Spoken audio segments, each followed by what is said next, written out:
Ever wondered what a VTuber Manager does and when you might need one? This is part of a multi interview series where I sit down with different managers, including those with corporate experience, to explore their unique styles and approaches, each one bringing something new to the table. Links to the full series are in the description and on the screen at the end. Now, let's get to the interview. Well, hello everyone. My name is Mouse. I'm unfortunately a VTuber manager, but yeah, I've been managing for almost a year now, and I primarily work with Novalcom. He's my main talent. Very first interview question is, how did you become a VTuber Manager and what attracted you to the role? So for certain reasons, I can't go too deep into this, but I can kind of give a brief TLDR. Yeah. Person I mainly work with, she had disagreements with the manager, and she basically drafted me into becoming one. So yeah, Got not a lot dragged of people know kicking and that, screaming. but pretty much, yeah. A lot of people don't know about that, but no, but I was pretty qualified for a job like this. I got my college degree in business and management, marketing, the whole shebang, and then worked on a lot of stage plays. A lot of people don't know that I'm a huge thespian, Nice. so I did a lot of crewing and everything. So yeah, no, that's why Nova decided to take me on as a manager, and yeah. Yeah, it sounds like she's seen something in you that you didn't necessarily see yourself in. Ta-da, you're a VTuber Manager. Yeah, if you told me a year ago I'd be a VTuber manager, I'd call you crazy. Well, it sounds like you're doing well for yourself, so I am glad. I do love the job though. It's really convenient with my current circumstances. Just it's nice, and you know what? I really enjoy it, and I try to treat whoever I work with a lot of respect. That's like one of my ultimate things I try to do. Yeah, and I think that's the best way to work, which I think more people should work that way. Because at the end of the day, everyone's people. There's people behind these avatars, and often they need, in my opinion, it sounds a little weird, but often some people sometimes need that push, or they just need someone to like, kind of listen. They need someone to critique. Everyone has like their own different needs, and I think this makes the job so interesting that like no two people ever feel the same. So like you have very different experiences, but it definitely doesn't get boring. That's for sure. That kind of leads into the second question because it sounds like depending on who you're managing, your day might be a little different. The second Yeah. question is, what does a typical day as a VTuber Manager look like? The day pretty much starts as you wake up and immediately first thing I'll do is I'll check messages. So I'll check my email, I'll check Twitter DMs, Discord, and just get back. Usually like respond or see if any of my outreaches from the previous day, if I got any leads or anything. But the big thing is usually if I have stuff and I start setting it up, I usually will let the associated talents know about that like immediately. And often I'm communicating with talents throughout the day, just for general heads up, or if I just get random ideas for I think, hey, this would be a cool stream. Usually just write it down just so when we go to like a weekly meeting, we can bring up this stuff and see if we can plan something out for it. But yeah, no, the day is very a lot of messaging, a lot of emailing, a lot of filling out forms, a lot of just analyzing. That's pretty much how I can describe it. And when you say forms, it sounds like a lot of boring paperwork. Not really paperwork. It's more just like trying to get like meet and greets or looking into brands and stuff like that. It's Yes. not too boring. Okay. I just imagined you with a stack of papers that are taller than you are on a desk. Eh, I am a rodent. I am pretty small. Pretty much what my day's like. It's a lot of messaging. It's a lot of communication from the sounds of it. Definitely a lot of Yep. communications. And I usually try to work with people who niches I actually know pretty well. So I often do research into that niche just to see like, what's upcoming, what like trends we could take advantage of. A lot of analysis. It's where I get the marketing part from. Like if somebody is an FPS gamer, then hey, what FPSs are coming up that are hot and new that they might like, that they might be able to maybe potentially partner with, and things hmm like that. A lot of people actually don't know this. I do love my occasional FPS. I'm a big Nice. Destiny player. I used to be. I grew up on like the old style shooters like Doom, Quake, things like that, and I don't have the aptitude for it anymore or the patience, but I love them every now and then just to burn off some steam. They're just really fun. It's rewarding. if I want to usually play a game, an FPS is what I'm going to play usually. I try to keep my work though, and a lot of people also don't know this about me. I'm also a law student currently, Oh, so I'm doing nice. this with law school, and you don't get a lot of free time. But I do try to use it as like my time to take some time for myself and enjoy myself for a bit. But as far as like how you would help the VTubers grow their audience, brand, and career, it kind of sounds partially answered from the earlier question of communication. But is there anything beyond that communication that you would do to try and help them grow that audience, that brand, that career? It's gonna really depend on niches. Like my greatest niche that I think I can help with is trading card games. And I know it sounds really strange, but before I became a manager, like before I was even in college, like when I was like, in just generic college, not in law school, I was a semi-competitive Yu-Gi-Oh player. Like I'd go to regionals and stuff like that constantly. So that's definitely where and just through that I've met like so many great people. I know a bunch of companies that produce deck boxes, sleeves, field senders that I've worked with in the past, and ideally I would bring those connections in if it's someone who wants to be involved in TCGs. Random question that my fox brain wants to ask: did you have a blue eyes white dragon in your deck? I did not. I am actually Oh a no! tournament player. Oh, I'm gotcha. my last deck I played, I think before I quit Yu-Gi-Oh was Fire King Snake Eyes. And yeah, but my favorite time, I've been playing I think Yu-Gi-Oh since 2013, 2014, around that time. Pyramid was my favorite deck of all time. Miss it. I do would try to bring a lot of potential brand sponsorships.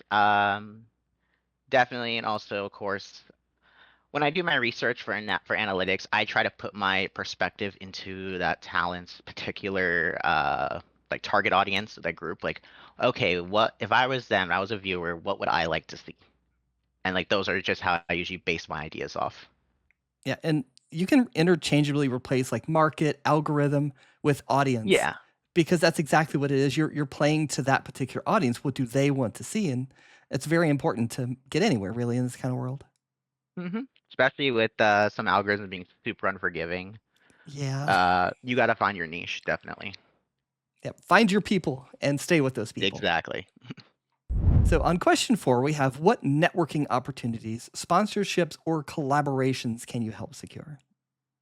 I know we've already talked about this, but A little a bit. lot of TCG players, a lot of Yeah. TCG stuff, a lot of brands, a lot of collabs. I've ever since I became a full-on manager now, I've actually gained some more collabs now. So there's some stuff I can't talk about right now. It's Yeah. still like very much in the works, but I definitely made some more connections now, so I can bring some more sponsorships outside of TCGs now. Can't talk about them right now. Yeah, well, that's fine. Just like general process, it sounds like if I took on a VTuber as a manager and like it was outside of what I knew, like I don't know so much about TCG, so I would have to like find some contacts, reach out professionally, try to open up those dialogues and be able to kind of pave the way for my VTuber to potentially have those sponsorships in an area that I may not know so much about. So it sounds like you're having to do sort of the same thing with other avenues. Pretty much. I'm just trying to expand of like the people that I know. My forgot what it's called. God, what's the phrase? Like your social network and everything. I'm just trying to Yeah. improve it currently. But that's not the only reason. Again, it just comes when you work in like in things you do and the work you do. You just happen to meet some pretty interesting people, and those connections do come in handy sometimes. Yep. You never forget a person, even if you don't talk to them a lot. Every now and then, your stars are going to align and you're going to have something you can do together. Absolutely. So we'll move on to question 5 then, since we answered a little bit of it in the previous ones as well. Yeah. What are the biggest challenges of managing VTubers and what do you find most rewarding? Hmm. You definitely have to be a really good listener. Um, and you have to. I feel like sometimes you have to be careful. Like I'm not saying you have to basically, like step over glass or something like that, but you really just have to be on top of things. You need to be able to communicate well to one, your talent, and to other like sponsorships and brands, people in the community. You just need to be cordial. That's probably the best word I can use. And But then, most importantly, I would mhm. think that like you have to learn a lot of skill sets too. Like just, having degrees in marketing and stuff like that, or just even just anything. Like you have to learn, how to use OBS. You got to learn how to, work with software, how to use. going through like commission processes and everything. There's just things you pick up as you go on. So you definitely like you can feel as confident as you want, but you're always gonna be learning something new, I feel. So you Yeah. have to just accept that you don't know everything. I think this is also where like you're delving into law and getting like all of that very important knowledge is also going to come in handy too because I've never been to law school. I have no intent of going there. But if I became a VTuber manager and I needed to have some kind of legal stuff drafted, I would have to rely on some outside agency and maybe a couple, depending on what I needed to do. But it sounds like once all that's set, you can do it all in house. So currently right now, I'm not finished with law school. I'm like a couple years in right now. Um, but the thing is, like, I've already learned pretty much contracts. Mhm. So that's like a big thing in the VTubing industry. I know how to write contracts. I know how to interpret contracts, read them, all that stuff. I know how to make sure the contract is binding. But I think it's a very good skill set to have. But I know for sure it's not everyone. Law school is one, very expensive, and two, it takes a lot of your time. Oh yeah, I can't imagine doing everything that you've described to me, both in our side chats and what we've talked about today, and still having time for those FPS games. I don't know how you do it. I rarely do, but I hope you don't like your sleep too much. That's all I can say. Ooh. So, what do you find most rewarding about it? Since we've kind of talked about a bit of the hardships and the troubles and such, what do you find the most rewarding? When a project goes well, I think that's the best thing I can say. It's like when you plan something out, plan a big event like like a marathon or like a milestone, and everything just clicks into place. Everything does well. Like what do you call it? You get a bunch of new viewers, you get a couple raids, getting a lot of donations, all that stuff. You just seeing that from the outside, you think like I did that. I helped with this, and it is like one of the most satisfying feelings, I think, and I think that's what makes it probably why I stuck with this for so long is that I take pride in what I do, and I like to see it succeed. Oh, absolutely. It's like whenever I make a video for YouTube and the numbers aren't so great, I'm like, well, what did I learn? At very least, I'm learning something from it. But if I have a video that takes off, I have that euphoric feeling of I did something right. All of my hard work is being seen and recognized. And it sounds like it's a similar feeling there. Absolutely. I mean, that's for anything. Like, no matter like it's not even just for being a VTuber manager or anything. It's, you put the time and effort, the blood, the sweat, and tears into a goal and you actually succeed at it and it goes Yeah. well, you're gonna feel great no matter what. I think probably second thing is also just being a good help around. You can definitely tell it like sometimes you see that like when you start taking on more tasks, your talents like stress starts going down by a lot.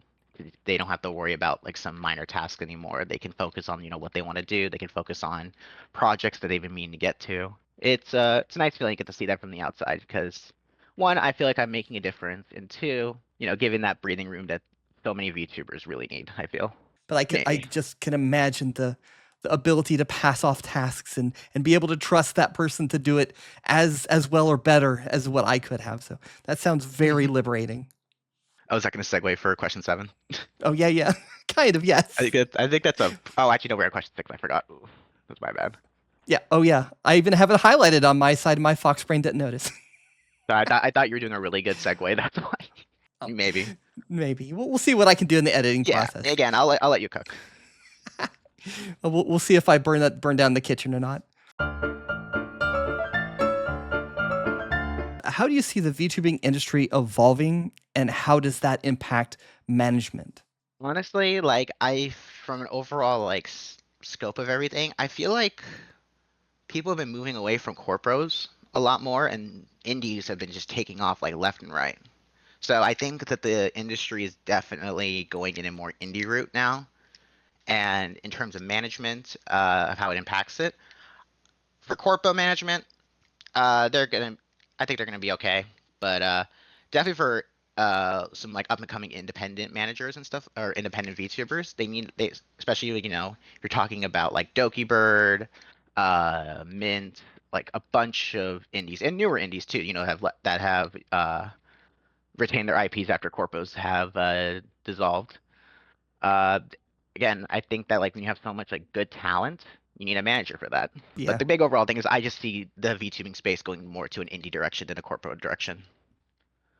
And do you think that's going to open up more spots for more people like yourself or more mice like yourself to be able to become those managers? Yeah. I think so too.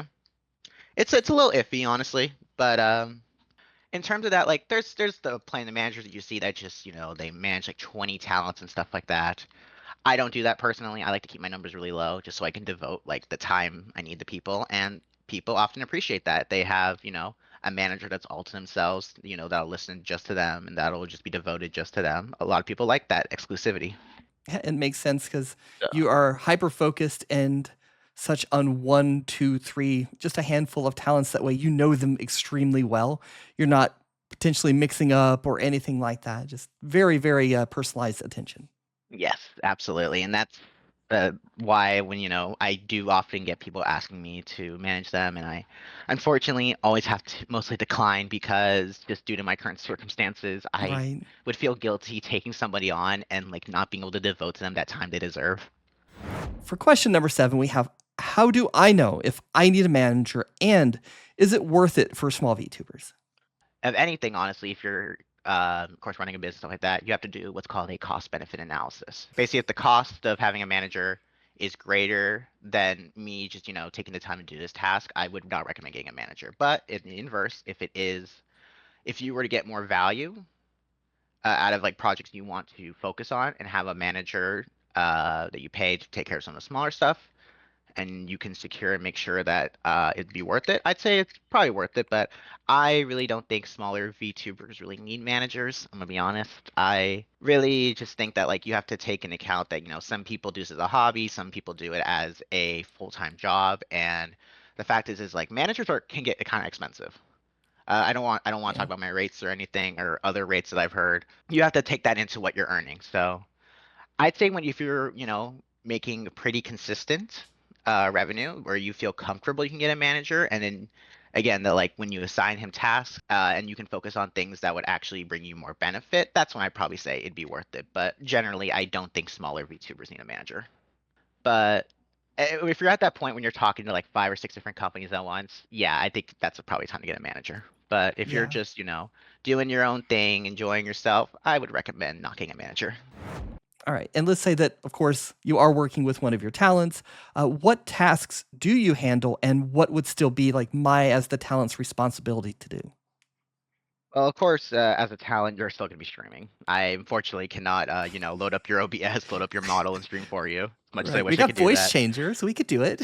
I mean, it wouldn't feel right. But on a more serious note, I do a lot of business communications, a lot of outreaches, a lot of trend analysis, uh, just a lot of just taking a lot of the busy work out. So some uh, some talents are able to either have that time to work on projects or have that time for themselves because some of them do need that little breathing room in order for them to not get burned out and everything. Right. But yeah, I do a lot of background stuff. I'm usually not like front and center or anything. I also like to, of course, occasionally hire on editors and stuff like that. Hire on thumbnail creators, all that stuff for like minor projects and everything. And I also plan a lot of our like big milestones too. I like to. That's probably I think my favorite part is planning like big events and stuff like that, like subathons, because one of the fun things is like thinking about, okay, what would the rewards tier be? What could we do? Like, hey, you think they're gonna make it to this? Ooh, maybe like, do like the little carrot on a stick, see if they can maybe get it to this big redeem. So I think probably like subathons are just like one of the most fun parts to do. And But yeah, in terms of what you would still be doing, I'm trying to learn a little more video editing myself, just so I can maybe do that in-house. I of course also will draft up ideas and everything for like potential shorts content or potential long form content. And yeah, that's pretty much what I do. all right, and this one I think is gonna be a little different from others that I've interviewed and plan to interview. Do you help with legal matters like contracts, sponsorships, and business negotiations? So in terms of contracts, again, I said I'm a law student, Yeah. and the big thing I make sure I check my sources. So don't worry, I'm not just running and gunning and getting people in legal trouble. I do tend to double, triple check everything I do and make sure I run it by actual attorneys before I actually want to submit anything or in regards to contracts, make sure I'm interpreting everything because we're all human, we make mistakes, but Yeah. I don't have. I would rather make sure I'm doing everything right though. But in terms of sponsorship deals, I do help with sponsorship deals a lot. Again, I have connections in regards to some merch companies for trading card games and some outside companies that I've acquired recently. And in terms of negotiations, I like to argue a lot. I'm gonna say that I do like to argue. I most try to just get a good deal for my talent because I know they have to put a lot of work in. It's not just, they sign a piece of paper and get a cut. Often we have to make sure that everything goes to plan, and we have to make sure that, hey, they're getting a fair cut usually. I do like to help out with all these, especially with the contracts. Like in another 2 years, I'll be all ready to maybe take on contracts just to help out a bit more. Perhaps the company that you're reaching out to may not really understand VTubers and how much work goes into it. They might just think it's super easy. Let's underpay them. And that's where, our rabid mouse would come in and start arguing with them and getting that proper wage for the client. Yeah, Yeah. I do try to bring in our industry standards and everything just Yeah. to try and work from there. Um, but yeah, in terms of I have introduced a couple non-VTuber companies to VTubers before, so Yeah. it's definitely a strange thing to talk about because sometimes they're kind of bewildered, but then at the end of the day, they get it. They're like, oh, they're Yeah. just like a YouTuber. They're just a streamer at the end of the day. Yep. But they have a Exactly. really cool design that we could turn to merch. Yep. Exactly. Makes it way more marketable than just somebody's face that people may or may not know. Exactly. And for number 10, we have what should I look for in a good VTuber manager and what are some red flags to watch out for? Okay, so all the red flags, me. I'm joking. It's the tie. Looking That's the for big red flag. exactly. But yeah, what to look for in a good VTuber manager? Definitely someone who's respectful, who, of course, will respect your time, and definitely someone you can get along with, hopefully. Second, definitely somebody who knows what they're doing. So someone who's either can help with analytics analysis, someone who knows a little bit about marketing, or someone who understands like the various softwares YouTubers have to use. And it's okay if someone doesn't know all of them. It's very they're definitely learnable, but at least having one or two of those skill sets is really important, I think. But in terms of a red flag, I think the biggest red flag I've seen are people who I call the yes mans. A yes man's pretty much somebody who will, like, no matter what, they'll be presented an idea and they'll always say yes. I feel like in order to make a content, in order to make strategic choices, you have to say no once in a while. So that's probably my biggest red flag. And that makes sense. Like if I said, "Hey, manager, I want to try singing," and they just said yes, they're going to end up with like me singing like that seagull in the Disney movie. Wow. Somebody should find that poor animal and put it out of its misery. It's not going to go well, and that would harm me and my brand. So you got to be able to tell somebody, "Hey, Exactly. I you mean, know, you need somebody who can say no and can provide valid criticism. Like, where it's appropriate and everything. Like, I'm not saying you say everything sucks or whatever, but right?" you know, they got to hold Have you you, to like somewhat of a standard. yeah, and have your best interests at heart, basically, not Exactly, just, because at, you know, yeah, 'cause at the end of the day, we want to see you succeed. yeah, It's actually important for us to succeed because that means you'll probably want to keep us. right. As long as you're still around, we're still around. Pretty much. All right, for our last question, can you share an example of how you've helped a VTuber grow their career? This is such a hard one, honestly. I know. Um, Mostly because that, like, I've worked with Nova, and I think since I started working with her, she went from like 60,000 subscribers to 80,000. Wow. But the issue is, and it's amazing for the TCG space because the TCG niche is very, very small, and it is definitely hard to gain subscribers. So I am somewhat proud of that. The problem is that Nova's incredibly talented. Like, I've definitely played a small part, but I think it's really been all her, so it's really hard for me to answer this question. I think sometimes like those that are in the background typically will not feel like as entitled to the success share. It's like the imposter syndrome sets in. You're like, no, that was mostly the talent. I didn't do too much. No, no, no, no. Exactly. Yeah. I'm like I just filled out some stuff, or I just planned this one thing. There's everything else is all. I'm not the streamer or anything. The one thing that I keep having to tell myself because I have some imposter syndrome is would I have gotten to here if I didn't do this type of thing? And you could apply that to your talent as well. If I didn't help them to make this connection with this particular brand and get that sponsorship, would they have got to their as fast as they did? Maybe add another month or so or whatever, depending on the talent. Then maybe Oh, yes, but there's with your help, it's faster. no, there's definitely stuff that I've that would have never happened, I think, had I not been there. But again, like those are mostly just like sponsorship deals and everything. It's like if you work with like a pre-established, pretty popular VTuber, it's very hard to kind of gauge like your own success when you're working with them because they're already kind of pretty much established and you're just kind of pretty much helping out. No, it's sometimes it's just difficult to answer because, like you said, if you're hopping into an established brand, like if I'm hired onto a company and it's like a Fortune 500 company and I help them, where is my contribution in their yearly numbers? It's impossible to say how much of that was mine. Again, thank you so much for having me on, Pan. I'm just really, really happy that you reached out to me, honestly, because a lot of people don't ever really reach out to managers when it comes to be like, hey, like, what's your insight on VTubing as a whole? And I really enjoyed coming on. Thank you for having me. If anyone ever wants to reach out to me, my socials will probably be linked in the description. You can reach out to me via email. You can reach out to me via Twitch. You can reach out to me via Discord. Currently not taking talents, unfortunately. Again, I'm super sorry. Just due to time constraints. But again, thank you so much for having me on. I really appreciate it. Absolutely, Mouse. Thank you so much for agreeing to it. I'm super happy to have had you on, and we've had an amazing conversation. It's been a wonderful time. Thank you again. Thank you for having me. And that's it for this interview. But there's more to explore. Click the links on your screen right now to watch another or switch topics and stay with me.